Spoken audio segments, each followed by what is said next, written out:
Happy birthday. Thank Happy birthday you. yesterday. Yes. So tell us how did you spend your birthday naman yesterday? Did you watch Broadway or what did you I do? went around, I had a food trip. I looked on Google Maps on all the places nearby that I wanted to go. So I had a big breakfast, lunch, and dinner.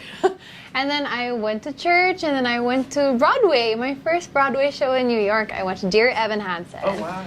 Ang ganda.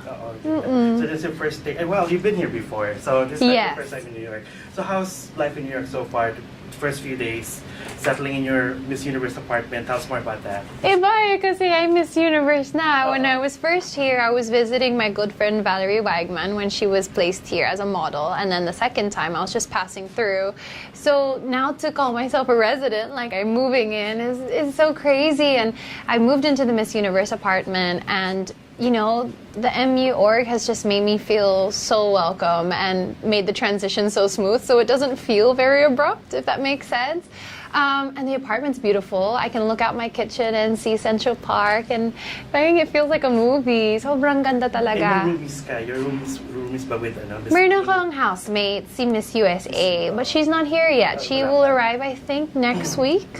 So excited to see her, excited to also allow her to show me around New York, because she has been in that apartment for her reign, so I'm sure she knows places to go, things to see, so definitely looking forward to meeting up with And her. then going back to your birthday, kasi di ba, yung Christmas is your parang best Christmas gift ever to the Filipinos. Yeah. Is this your best birthday gift ever, being the Miss Universe? Yes, for sure. I would never forget. And it's my 25th birthday, so quarter of a century. So it's quite a milestone for me. And I really look back on 2018 feeling so fulfilled. I really am proud of where I am. And I know that every time I look back on my 25th birthday, this will feel ultra special for me. And today's your first day of work. Yes. Officially, you were at Officially as Good Miss Morning America. Universe, I saw it. yes. You were with Secrets America. So how was that experience so far? It's amazing. Very efficient here in New York. Able to get from A to B very fast. And all the interviewers have been very warm. Everyone's been very welcoming, telling me where to visit in New York. And yeah, it's just amazing. It's starting to really sink in now that I am Miss Universe, because over Christmas and New Year, I had a very quiet celebration with my parents in the Philippines. So I kind of forgot that I was Miss Universe. But now being with all the media and saying over and over, "Hi, I'm Catriona, I'm Miss Universe 2018," parang nagsisink in na siya. And you used one of the questions of tinatanong sa'yo palagi is that when you were younger, your mom had this dream, and then now it's a Yes. reality. Yes. So was that part of the reason why it motivated you and you persisted to do Miss Universe even after what happened with, diba, Miss World? Talagang Actually, it didn't stop you from, pursuing Miss Universe. like my mom's dream in itself, like I never really took seriously, because it happened when I was like 13 years old, and when she told me, I was like, okay, mom.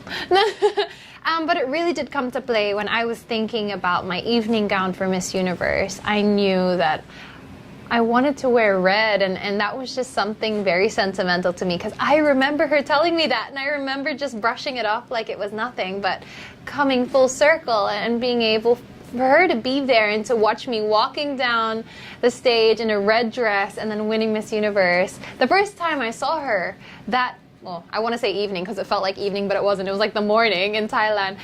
She was telling me, I dreamed this, honey, I dreamed this. And grabe yung feeling na parang to see it all come full circle. It was just amazing.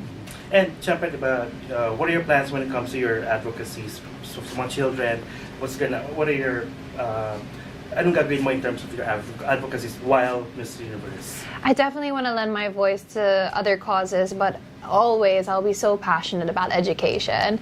I hope that I could lend my voice to different organizations that work with children, especially in impoverished areas, because I do have that experience. I know what the challenges are like, especially in the Philippines. So I will continue working with Young Focus, definitely. And I would love to also continue working on a platform for AIDS and HIV, like I have been in the Philippines for Love Yourself Philippines. So those are two causes that are really close to my heart, but definitely as Miss Universe, to give them a wider platform and to also lend my voice to other causes, because there are so many people that could use the help wherever they are in the world, and I hope that I can be a part of that. And I think there was a time na parang, syempre, Diba? Not everyone's a believer. Some people were like not believing that you should compete for Miss Universe, but you persisted. Yeah. Talagang you persisted. Why did you persist? Well, actually, in the beginning, I was very hesitant. I had a lot of fears. It takes a lot of courage to put yourself out in the public eye like that because, of course, pageantry in the Philippines, everyone likes to take part. Everyone likes to throw their opinion at you. Everyone likes to put their definition of how far you go or how well you do. And it was just something I wanted to do for myself and for the supporters that have always believed in me. Because ever since there have been people that have said, Kat, please represent the Philippines again, please try again. And it made me pose the question of, what if? What if I had joined Binibining Pilipinas? What if I had won Miss Universe Philippines? And I didn't want to live my life with regrets. And it's good that you did. And that's why, that whole, I don't want to live with regret, that's why I joined. And to see, even from day one of applications, the support that I received, has made me feel like I've never been alone on this journey. I've always felt like I wasn't just doing it for myself, but for all those people behind me. And going on to Wear Philippines, I felt that Philippines was behind me. And now, as Miss Universe, I know that I have support systems in every country around the world. So that feeling makes me feel incredibly fulfilled in what I'm doing. And speaking of journey, how would you describe your journey so far until this point?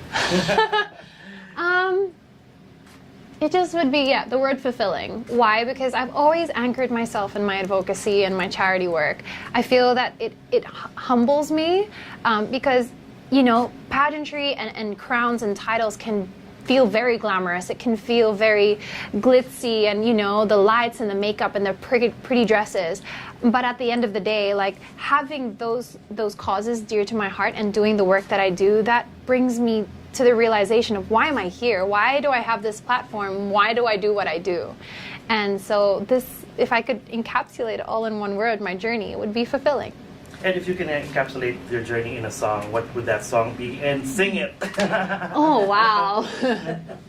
Well, actually going into applications, The Greatest Showman had just come out, and I know that this has become an anthem for so many people, but This Is Me was incredibly poignant for me at that moment because I was scared to join again. I really was. I was scared to foray into that journey, as is, like, whenever anyone pursues a dream, there is that fear, there is that hesitancy of, am I doing the right thing? Should I be here? Is this my time? Is this what I'm supposed to do? So the message of This Is Me is like, this is everything that I am. This is what I believe in. This is my dream. I'm going to go after it no matter what anyone says. So the chorus, when the sharpest words want to cut me down, gonna send a flood, gonna drown them out. I am brave, I am bruised, I am who I'm meant to be, this is me.